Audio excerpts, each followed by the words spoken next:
Alinal de Bovink, espero pronunciar bem, acha que o PCP não devia existir. Pacheco Pereira acusa o PC de ter duplicidade de critérios na questão da Ucrânia. E João Miguel Tavares defende que os bancos centrais só têm uma função, controlar a inflação. Olá, esta é mais uma edição de Os Comentadores. Os comentadores.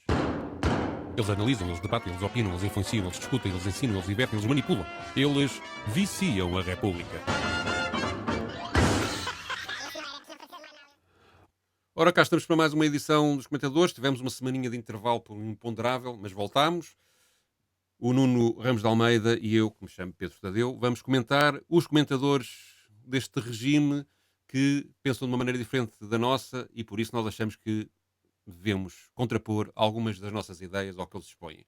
E a primeira pessoa com quem nos vamos meter hoje é com Aline Oldebonvik, que durante uma semana em que o tema nacional mais dominante foi precisamente a vida interna do PCP, o novo secretário-geral resolveu fazer uma declaração que passo agora a transmitir. Bom dia. Gostava de começar por dizer que, como nunca fui politicamente correta, não ia ser hoje que ia ser, e, portanto, eu sou contra a existência de partidos extremistas, tanto à esquerda como à direita. Portanto, na minha opinião, o PCP nem sequer deveria existir. Aliás, se dependesse do PCP, nós estaríamos numa ditadura soviética, que só não aconteceu porque houve o 25 de novembro de 1975. E, portanto, na minha opinião, não há cá comunismos fofinhos. O PCP nunca esteve do lado das vítimas do comunismo, que foram milhões, e que os vários regimes comunistas foram culpados desses milhões de mortos. E, como se vê, o partido não fica do lado de vítimas, fica ao lado de ditadores, como é o caso. Estás a falar do posicionamento da guerra na Ucrânia. Sim, e não só. Também defendem a Coreia do Norte e defendem a Venezuela, entre outros, e, portanto, nunca reconheceram situações históricas dramáticas como os gulags, até dizem que não existe, nunca existiram, e nem vou falar na questão do Holodomor. Portanto, um partido que é extremista desta maneira não deveria sequer existir. Posto isto, acho que não vai mudar absolutamente nada. A única coisa que mudou, na realidade, foi a idade do secretário-geral. Portanto, não estou à espera de muitas diferenças, não. Ora bem, eu não conhecia a Aline. Confesso esta minha deficiência cultural. E acho que a Aline... Cultura e Aline na mesma frase? acho que a Aline Eu primeiro fico espantado. Ela representa na maneira como veste, na maneira como fala, na posse que assume, aquilo que ela diz. Um profundo preconceito de classe. Depois fui investigar quem era a Aline, percebi que era do PPM, ou que pelo menos foi membro creio que da Assembleia Municipal de Lisboa, em nome do Partido Popular Monárquico.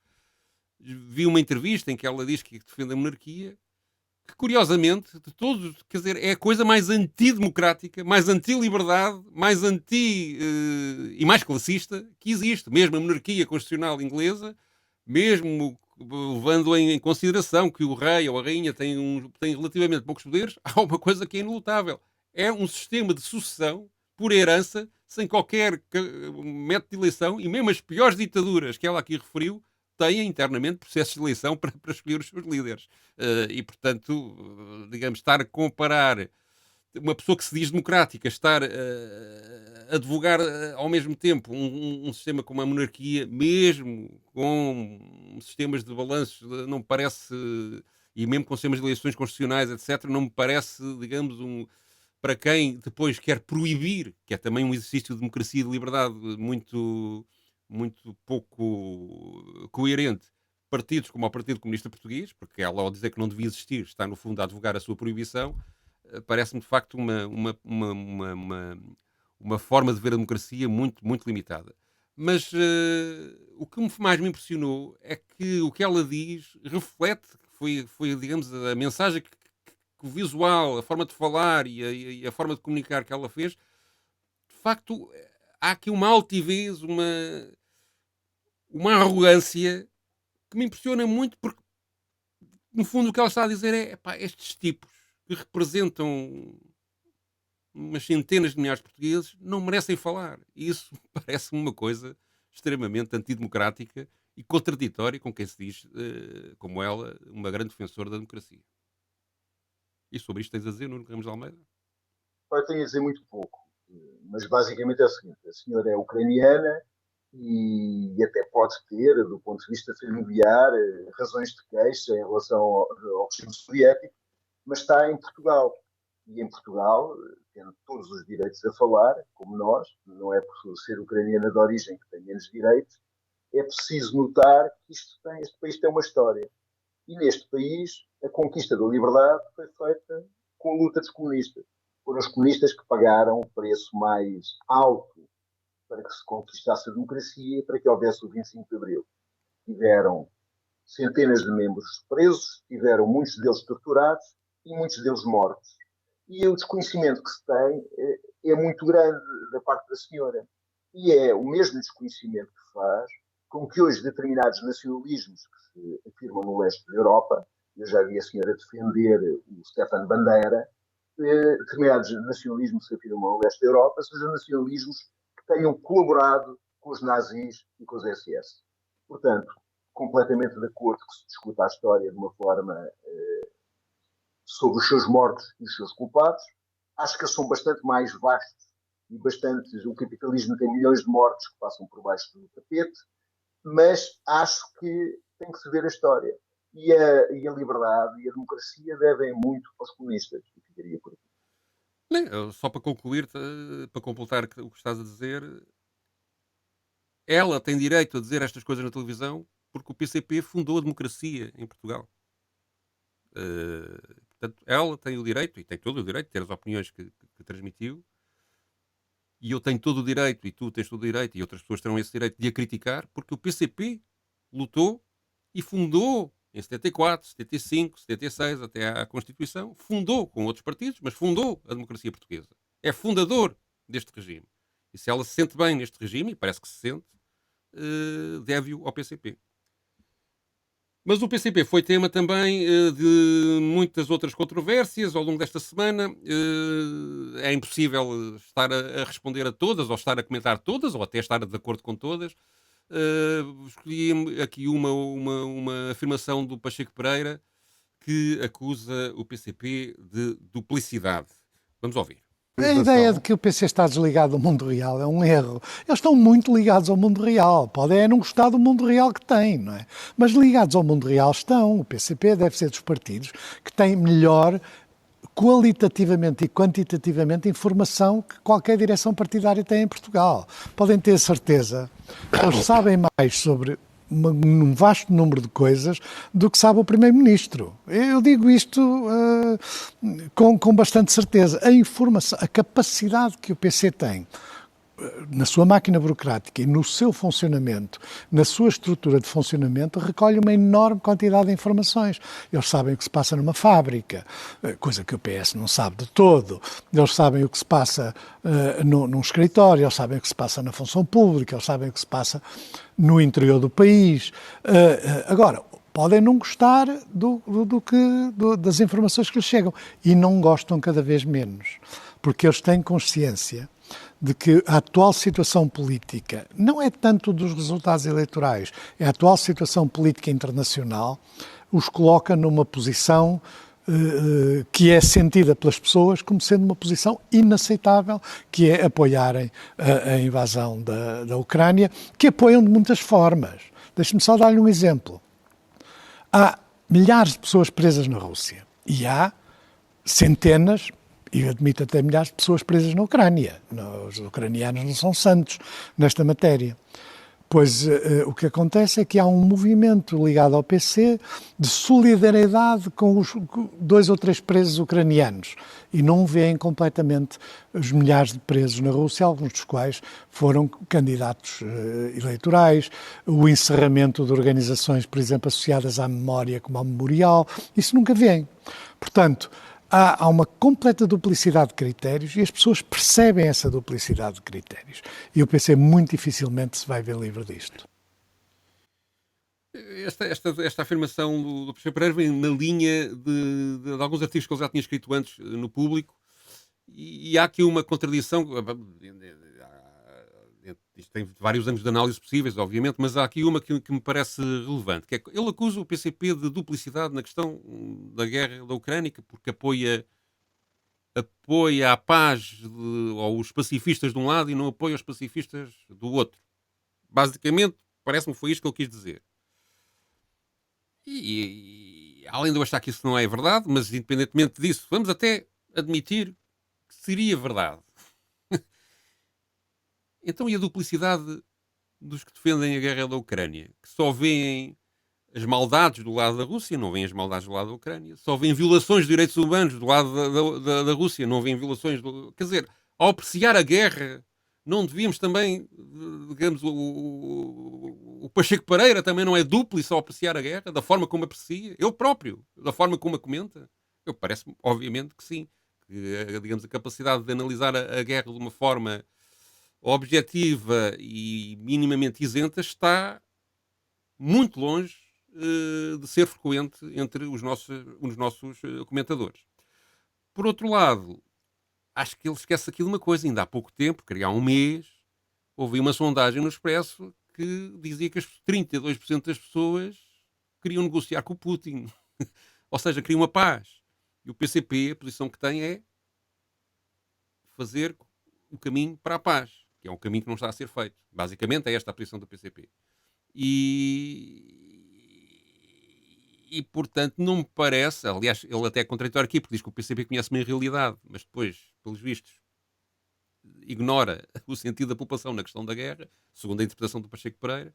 Mas a verdade é que parece-me que quanto mais a guerra se prolonga, quanto mais as dificuldades vão aumentando, que cada vez há mais pessoas, e pelo menos essa sondagem é um indicador para isso,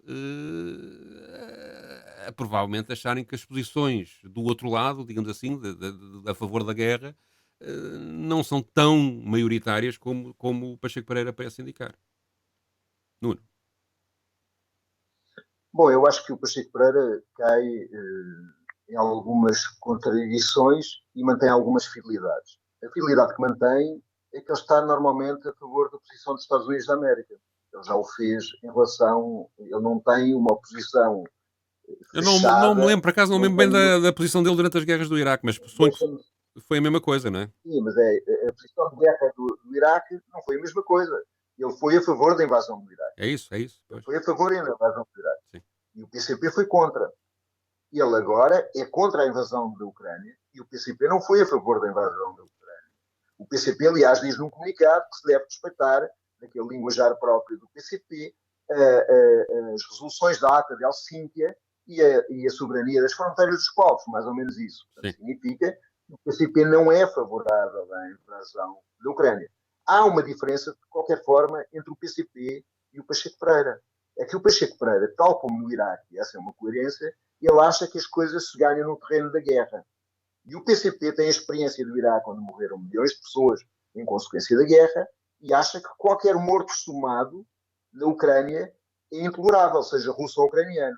E aquilo que se coloca é que não acredita que seja possível, no terreno da guerra, a questão resolver-se. Acha que tem que se resolver no terreno das negociações. E também acha que esta guerra não começou agora, que há um conflito, que é simultaneamente um conflito entre russos e ucranianos, mas também entre duas partes da Ucrânia, e neste momento há um conflito entre a NATO e os Estados Unidos e a Rússia por interposta pessoa dos ucranianos. E, portanto, a questão que se coloca é se a continuação da guerra não é demasiado perigosa, não é possível haver uma escalada, não é possível até podermos cair à beira de um conflito nuclear.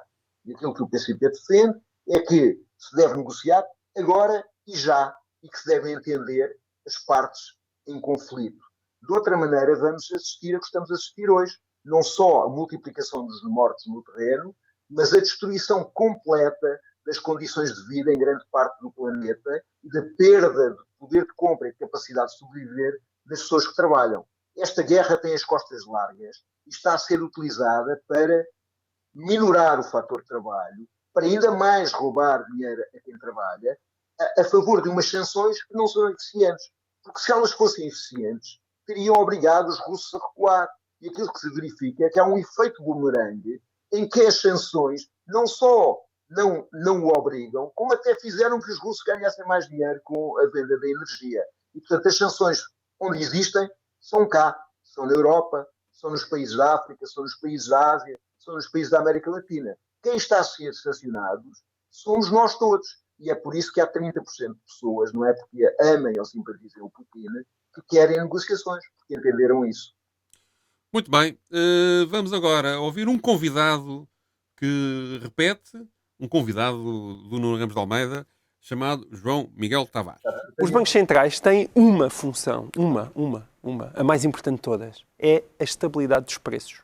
É para isso que eles servem. Ou seja, a primeira função de um banco central é controlar a inflação.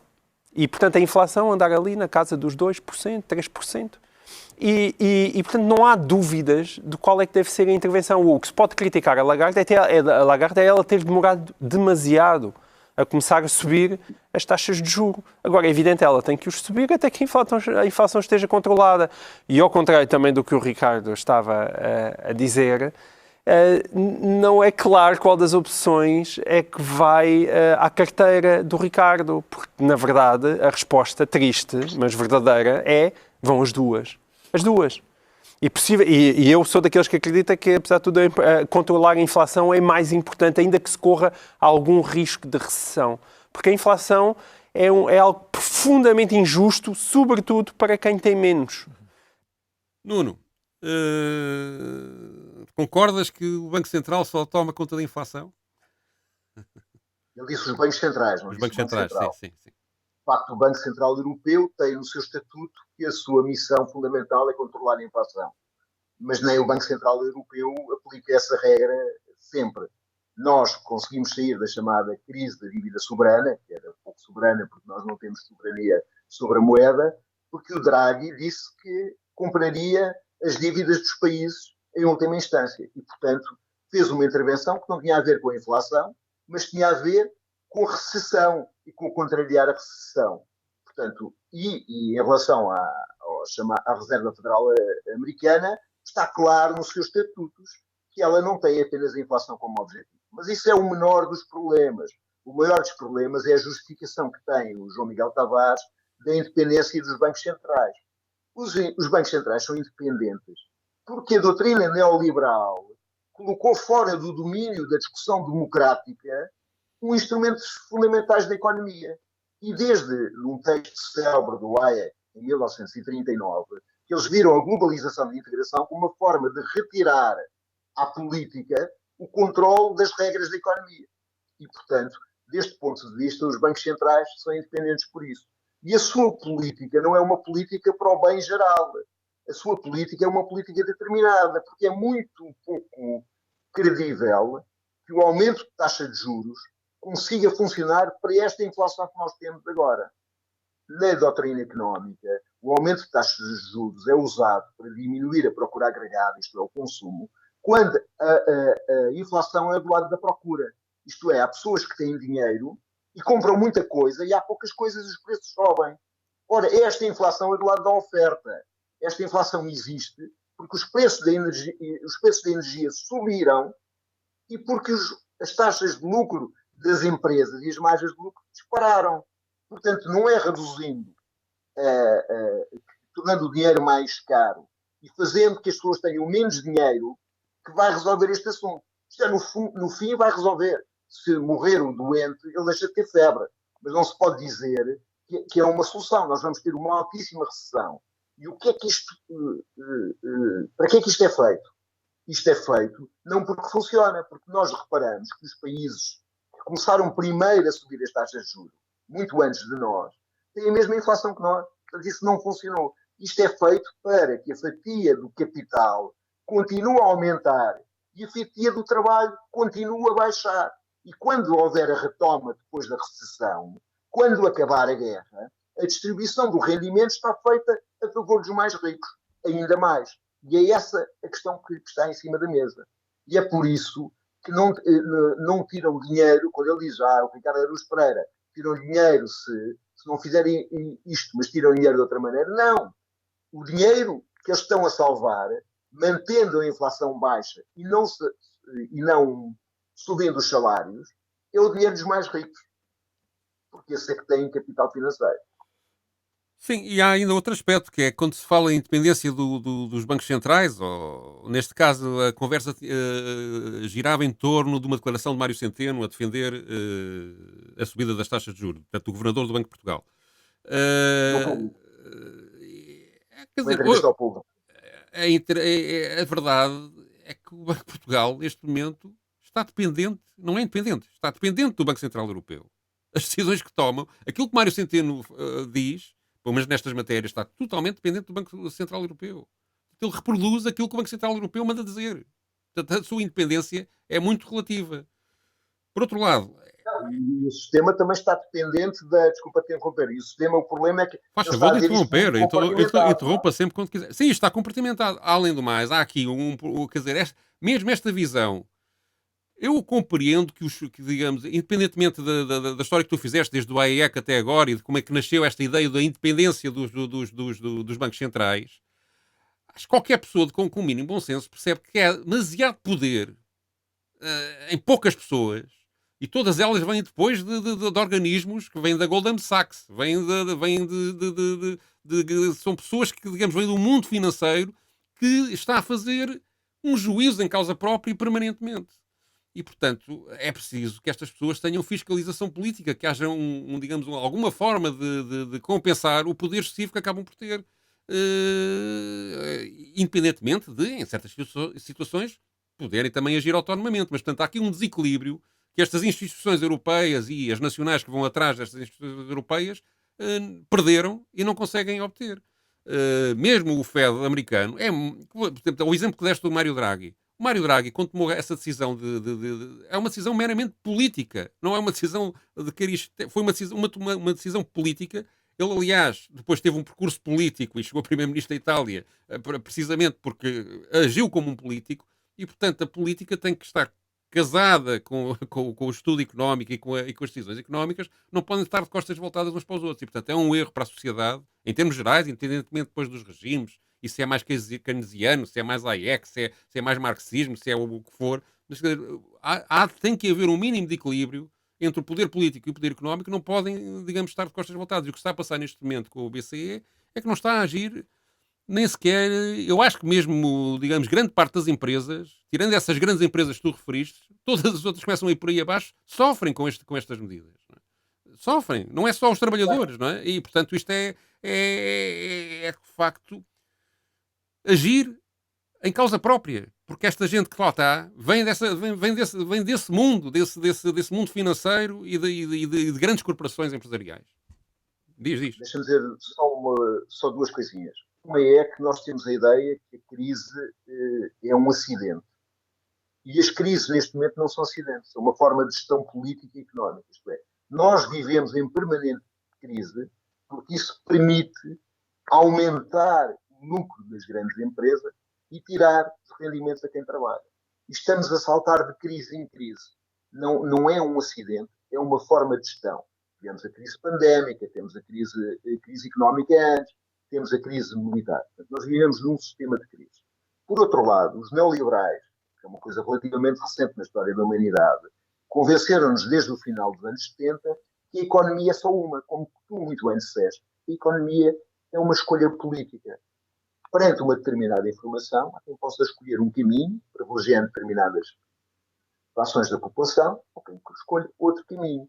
Anteriormente, durante o keynesianismo, havia políticas sociais, havia enriquecimento e crescimento no rendimento das classes trabalhadoras. Agora existe exatamente o contrário. Estas economias são escolhas políticas. O que é que fizeram os neoliberais? Colocaram-nas fora do domínio da política. Criaram instituições de regulação independentes, criaram bancos centrais independentes e fizeram como se as regras do jogo estivessem previamente fossem da natureza, aquilo estivesse no domínio das pedras, quando não está. E é isso que nós temos que contestar. E temos necessidade de democratizar a economia. Muito bem, concluímos assim esta emissão dos comentadores. Voltaremos para a semana. Os comentadores. Eles analisam, eles debatem, eles opinam, eles influenciam, eles discutem, eles ensinam, eles divertem, eles manipulam. Eles viciam a República.